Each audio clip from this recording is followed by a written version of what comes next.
Good morning from New Zealand, good evening in New York, maloelele, bonjour, salut, grüezi, hoi, talofa lava, and kia ora from New Zealand. My name is Eileen Muller, and today I am doing a session in a Facebook party in my group, and this is a live question session of Ask Me Anything. So my fans have been asking me questions over the last couple of weeks, and I've got to give a few answers today. I don't know if anyone can hear me or if I'm streaming live. If I am, please allow StreamYard to see your comments and then put a comment in the chat below so that I can see what's happening. Right, I'm just jumping up. I'm always too short for my camera, and then you never get to see my dragon wings. So I'm just going to give you a little tour there. Okie dokie, off we go. I have Patrick Goodwin asking me what got me into fantasy. When I was young, I read a lot of different books, and I remember at some stage just realizing that fantasy was my thing. I used to love reading murder mysteries and all sorts of um, dark books, adventure books, science fiction and fantasy. And at some stage, I would just nestle down with a good fantasy book and really enjoy it. So that's been my thing a lot since I've been a teenager. I've really enjoyed fantasy books. I love the fact that they can transport you off to other worlds and take you on a great adventure, that you get to meet characters you love, people you can root for, and that you get to shut out daily life and just bliss and have fun. So that's why I write fantasy.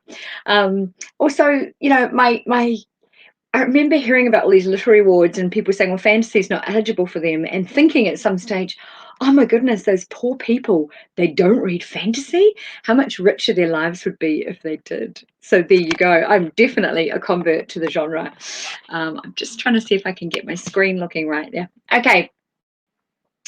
I have John Irvine. Thank you for telling me you love my hair, John. That's really sweet of you. Oh, thank you. Jay Clifton Slater, who I have met in Vegas a couple of years ago, has told me he likes my dragon wings. I don't remember whether he got to wear a pair of dragon wings. I have an extra set, and when I travel, I take them with me. So maybe he can remind me in the comments whether he did or not. So, yeah, lots of fun. Righty ho. Gareth has asked me if I could make one trip where I would go. I think I'd go through a portal into Dragon's Realm and actually meet all my characters. That would be loads of fun. Fly dragons and cruise around the mountaintops and have a dip in the lakes. Go fishing and then get my dragon to toast my fish on the side of the lake to give it a little roasting. You can see the map of Dragon's Realm here up in my office. So it's got a lot of mountainous area and beautiful lakes and meadows and things. I think that's where I'd like to go. If I could make a real trip in the real world, I would love to tour the world and meet all my readers, or have you all come down here to New Zealand and do like a dragon conference or something. That would be really cool. Okie dokie. What made me start writing about dragons? Boo asked. So Boo loves fantasy books. I know that. And Boo has actually started writing one of her own, which is very exciting. I think she's actually finished it. Now it's in the editing phase. What made me write about dragons? I got introduced to Anne McCaffrey's Dragon Riders of Pern when I was quite a young kid. I had met dragons before in The Hobbit. Met Smaug, which was lots of fun. I call him Smorg though, but that's me. Smaug is how he's known now. And I've met him, and I've met a few other dragons, but I fell in love with Dragon Riders of Pern. And I was a teenager. Me and my sister used to read it and giggle over the naughty bits together and not tell our parents that's what we were reading when we were quite young teens. But it was fun. They were really good. And what I loved was that sense of a bond between the writers and the creatures. So yeah, that was what really, really drew me in, was that sense of kinship and loyalty and friendship that the dragon riders and creatures have. I'm getting very distracted by his comments. So he's going to have a try with dragon wings when I eventually get to the States, when all these crazy travel lockdowns finish. That is very cool. Okay. So that's why I started writing fantasy. Boo also wants to know if I have a favorite drink when I'm writing, so I thought I'd show it to you. It's water. I'm really boring. You don't need to give me anything else to drink. I tell you, I go off the roof. So there you go. I drink water. I drink herbal tea. My favorite one is, of course, suppleberry tea from Dragon's Realm. But here in the real world, my favorite is it's called wild berry, and I really enjoy drinking berry tea. So there you go. And I love juice and stuff, but I don't drink tea and coffee. Some writers are fueled by coffee. I'm usually fueled by adrenaline when I'm writing because I quite like exciting action scenes. So that keeps me happy. Deb Jensen wants to know um, whether whether what keeps me writing. And I've got to say, my readers keep me writing. I love my readers. I really, really adore them. I love having fun with them, hanging out on Facebook, and and all the wonderful emails you send to me and the great reviews. They keep me writing. So someone else is asking, whoops, here it goes. Are there any new series in the works? So at the moment, we've got Riders of Fire here, which you can sort of see up the back here, which is Azara and Dragon Hero, Dragon Rift, Dragon Strike, Dragon War, and Sea Dragon. That is my completed series. And at the moment, I'm writing the prequels, Riders of Fire Dragon Masters, which is Anakesha's Dragon, Dragon Mage, a new mystery book about to be announced. Well, not quite yet, but I'll be announcing that in a couple of months, a little bit closer to the time. And then Dragon Spy, Dragon Healer, and then another new mystery book. So I'm expanding that series. I also have the Dragon Shifters Horde, which I'm co-writing with AJ Ponder, and those are up for pre-order on Amazon. Snow and Red came out with the Enchanted Kingdoms box set that is now no longer in publication. We did a charity run with that box set and raised lots of money. They're busy counting up how much it'll be over the next month or so while the Kindle Unlimited reads come in. And then Snow and Red is going live in January as a standalone, and Zephyr and Snow is the second book, and then Dante and Red is the third book in that trilogy. And after that, I actually have a paranormal, well, it's more an urban fantasy paranormal with elemental humans in it who have elemental powers. And there are genetic scientists that are trying to kidnap teenagers and use their powers. And I wrote one of those books. I wrote the first one. I'm not going to tell you the series name, but I wrote the first one way back years ago before I published Riders of Fire. And it wasn't my first novel, Azara was.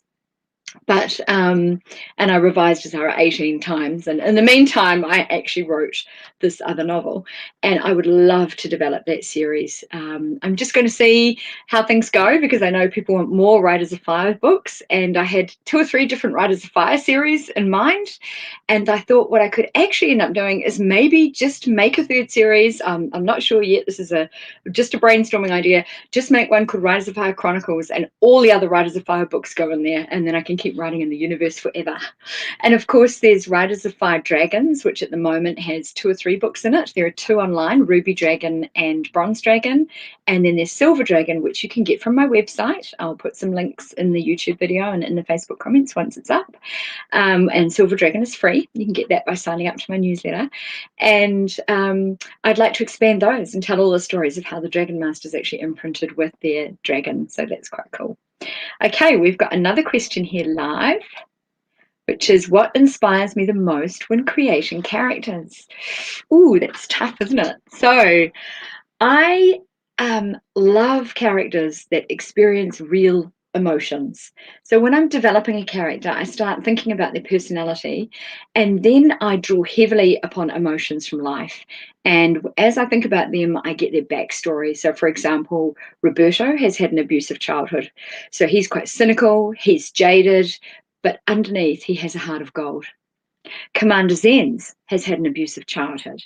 So he is filled with hatred and malice, and he is just determined to have power and control over other people, because he grew up with someone having power and control over him in quite a nasty way. So he never wants to let anybody ever have control again. So you have the same emotions, similar backstories, very different characters.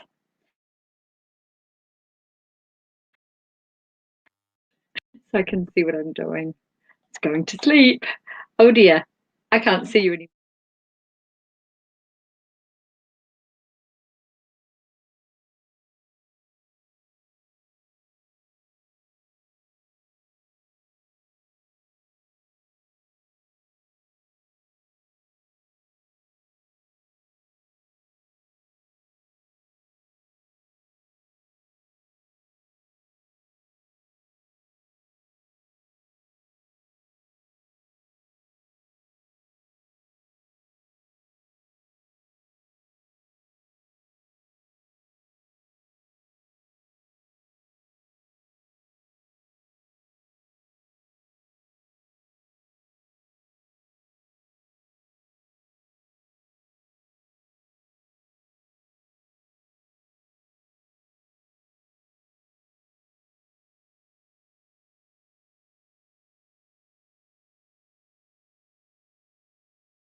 Okay, it looks like we might still be here. I'm not quite sure. My computer actually turned itself off. So, okay. So someone has said here, the more dragon stories and worlds, the better. Yeah, it's just time, which leads us into my next question. How does my family deal with all the time you spend writing? Does your sweet husband still play the harmonica, and would he be willing to play for us? Not today. He's not actually home. But anyway, my family and writing. Yeah, I do spend a lot of time writing. It's quite it's quite challenging sometimes, and sometimes my hours are really odd. Like, often I hang out with my kids in the evening, and then I'm writing at 10 at night till 1 in the morning or something crazy. Other times I'm up really early, and then of course while they're at school I have a chance to write as well. So yeah, that's really cool. I'm not sure what happened to the video in the middle. Did you guys lose me? Okay, someone has said they need to pick up more of my books, me answering questions, getting them excited to go on an adventure with all my characters. I love it's quite funny when I come back to look at a book again. So the other day I went in and I had just a couple of tiny editing tweaks. There were commas and a few little bits and pieces that I was just tweaking in a book. And I went and opened the document, and suddenly I found myself reading and getting really excited about the story again, which is hilarious because they're my own books. Like, I should know them inside out and know everything. But when I go back and look at them, I go, oh, wow, that's really cool. And then I want to start reading. So I guess that's a good sign. Okay, let me grab my second mouse. I don't know if you got that I've got two computers running to get this broadcast up, which is really crazy. So, Mark Johnson, that ratbag Mark Johnson, who's a dear friend of mine, has left a question saying, Eileen, something I always wanted to ask. Why dragons? Okay, guys, pile on in the comments and tell Mark why dragons, because he's in the wrong, he's in the wrong group if he's asking that question. But the reality is that it's that bond between dragon and rider. It's the sense of soaring miles up above the countryside, looking down over the landscape and seeing the world beneath your wings. I was going to say at your feet, but beneath your wings, and soaring over everything. I used to paraglide, and I love that sensation of being really high up in the air like a bird and looking down over the countryside and over the sea. Paragliding over the sea, that's a little bit freaky because if you fall, you're in the sea. But anyway, and that was in New Zealand, obviously. I lived in Switzerland, and my goal in going to Switzerland was to get a paragliding license, but I never ended up doing it.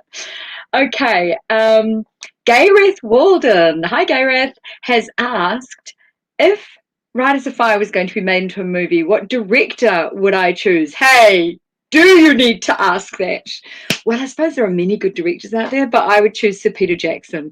I actually worked with him on an exhibition that he set up, and his vision, his attention to detail, he's absolutely amazing. We had an exhibition that was based on the Great War, on the First World War, and he had people take crates and shoot them with real machine guns from the First World War, so that those little bullet holes looked authentic when our visitors walked through a trench where they saw sort of, animated soldiers pop up and talk to them as they went through. And the level of detail and attention, or the level of attention detail he went to, was fabulous.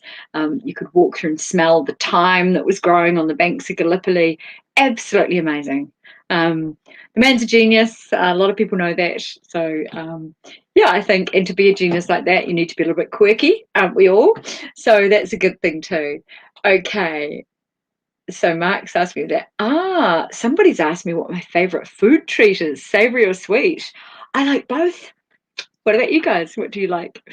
Okay, and then someone asked me if I dictate my books, because they've seen me with my little wee microphone. I've got this tiny microphone that looks like a wire with a little tiny ball on the end, and I walk all around the forests and hills and beaches and in town sometimes among the traffic dictating. My dictation is always a rough draft, and then I go through and rewrite everything. Every word gets touched. But the dictation helps me get all my thoughts out, and it makes it happen really fast. And it's way faster for me to rewrite a first draft than it is for me to sit at the computer and type, because I'm actually a very slow typist, which is another thing I'm working on this year. I'm teaching myself to touch type. Someone wants to know, I'm from New Zealand, right? So they're asking me if I'm a rugby fan or a cricket fan. I think I'd better say rugby because I know Ma'a Nonu. Have you seen Ma'a? He's pretty big. And he's a friend of mine. So I've got to say rugby, right? He used to be an All Black. Anyway, so that's quite cool. Who's my favorite character I've written and why? I love all my characters. Like, I love Kirian because of his sense of fun, the fact that he always gets into scrapes, that he does crazy things, and sometimes they work and sometimes he fails miserably, but he manages to pick himself up. I mean, there's a really, really sad scene in Dragon Strike where Kirian makes a fatal mistake and it just has terrible ramifications for him. But he's the sort of guy that will just keep going no matter what, and he tries to do his best to make things better. It's really hard. I love Roberto because he's got such a hard and difficult past after being abused, but he rises above it. I think he's great. Azara is just such a normal girl. Okay, she's been trained a little bit with some combat skills, but apart from that, she's just normal. She's just wandering through the forest and meets a dragon and didn't even know they existed. And I think that's wonderful because things like that can happen to us. In life, we can be wandering along doing something and suddenly life has a curveball or something comes out of nowhere and our life changes. And who we are and how we meet those challenges determines our future. So I think it's inspiring to read about someone like that. And I know that a lot of my readers say Azara is their favourite character. But there's another one. It's Tiny. She had deformed hands when she was born. They've been healed. Azara healed them for her. But she's the hated daughter of a chief assassin who wants to murder her. And Itsa is the most wonderful, courageous character. She rises above all the abuse and all the difficult things in her life and has a significant role in the outcome of Riders of Fire. So there you go. Okay, I think I've got time for one more question. So let me have a look. It's a dream. Just said she loves the fact that I found my dragons, which is very cool. And have I got one more question down here? Okay, I think that's it for today. Cool. So I would like to thank you very much for popping by, either to my Facebook group for the launch party, to YouTube to see this video, or just for hanging out with me. So thank you very much. As you know, my Riders of Fire box set has been launched this week, and it hit some bestseller charts. So that's out there. It's a complete series, books 1 to 6, all in one bundle. So it's a fabulous deal. So if you want to go and check that out on Amazon, just type in Eileen Muller Riders of Fire and have a look, and my profile should come up. Okay, Muller is Mueller. Okie doke. I've got one last question that's popped up. The dragons in your stories, how do they differ from one another besides how they look? So every dragon in my story has a unique, in my series, has a unique personality. So Zarusha is the queen of the dragons, and she's quite regal in her bearing and in her thoughts and the way she likes to command people, which is interesting when Azara disagrees with her. Then you have Erob, who's her son, and he's got such a dry sense of humor. And when Roberto is so down and out, Erob's sense of humor helps get him through. Then you have Saritha, who's a sea dragon, who just is, would like to eat the camels in the desert rather than fly above them and herd them across the desert, and likes fish and doesn't understand why anybody would eat goat because it's so stringy and tough. Who else do we have? Mazzini, who's been through a lot of tribulation and is fiercely loyal. We have Riona, who's so fun-loving, and she just suits Kirian down to a T because together they get into lots of trouble. We've got Lanaya, who is Adelina's dragon. Adelina is Roberto's little sister, and Lanaya is fiercely loyal and helps Adelina with what she needs to learn in life. And then you have Lisa. She's a silver dragon, and she belongs to Marlies, and she is just the most wonderful dragon. They all have different personalities. They don't particularly have different powers. I know some people have ice dragons and water dragons, and all sorts of, we do have sea dragons, but in Riders of Fire, they're just generally dragons that breathe fire. Some of them live in the sea, some of them live on land. However, in the Dragon Shifters Horde, we do have ice draki, and Fire Draki and Earth Draki, and there are lots of different elemental powers in that series, so there's something there for everyone too. So it's fantastic to have been with you all today. I'm going to hop off the Q&A because I know there's a lot more fun stuff happening in our party. If you've watched this on YouTube and you haven't joined the party, feel free to join my Facebook group, Riders of Fire, Eileen Muller Fan Zone. If you type in Riders of Fire within Facebook, it should pop up. And I look forward to hanging out with you and having more fun online. Cheers. Have a great day, and may you soar on dragon wings.